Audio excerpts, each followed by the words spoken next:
Welcome to How to Build Your Own PC. This course has been designed to give you all the information and instruction you need to successfully build your own PC. By building it yourself, you will not only have a great new understanding of how computers work, but you will also easily save hundreds of dollars on the cost of your new computer. First, I will introduce you to the parts that make up your computer. Then we will build our own computer, step by step, and you will learn all about the parts, their locations, and how they connect to each other. The way we will build our computer is a general procedure and can easily be adapted to virtually any configuration. Now let's begin. This is the most important part of the computer system, the motherboard. It supplies all of the electrical connections among various components of the computer. It is very important that you don't unwrap any of the parts before you learn about the danger of static electricity, which we will explain in Chapter 3. I will explain more about its connectors in the chapter Installation of the Motherboard. This is the fan and heat sink.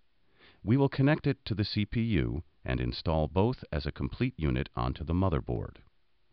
And this is the CPU, or processor. It is the actual brain of a computer and is responsible for processing instructions and carrying out users' commands. We will be installing a Pentium 3 CPU. If your CPU doesn't look like this, don't worry. There are many different types available, but the way they work and how they install are very similar. This is the DIMM chip, or RAM chip, we will install. RAM provides the working space for open applications. The storage capacity of RAM is measured in megabytes. This is a 128 megabytes DIMM for high performance.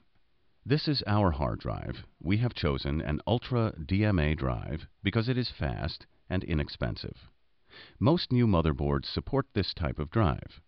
This hard drive has a capacity of 9 gigabytes.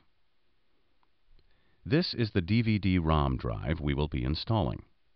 DVD, or digital video disc drives, play not only DVDs, but also audio compact discs, CDs, and CD-ROMs. A DVD disc is the same size as a CD, but DVDs can store about 25 times more information than conventional CDs. A DVD can store 4.7 gigabytes on a single side, or up to 17 gigabytes on a double-sided. This is the floppy drive. It reads and writes information on removable diskettes that hold about 1.4 megabytes of data. This is the video card, or graphics adapter. Almost all video cards today feature 2 megabytes of video memory. This video card also has built-in 3D functionality. Intense 3D rendering requires a lot of data to be processed very quickly. Since the 3D chip works very hard, it has its own cooling system, a fan. Here we have the sound card. It is an expansion card that enables a computer to produce sound. Examples of uses for sound capabilities include games, music applications, and interactive educational software like this. This is the network card we are going to install. We are installing a network card instead of a modem because we want to use the system in a network environment. A keyboard and mouse are two of the most inexpensive components attached to any computer system. We will use the PS2 style connectors for both components.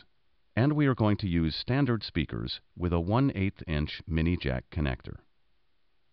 The monitor can be the most expensive single component of a PC system.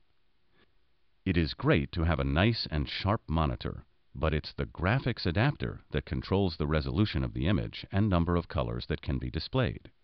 If you try hooking up your 6 or 7-year-old monitor on your new AGP graphics card, it may not work.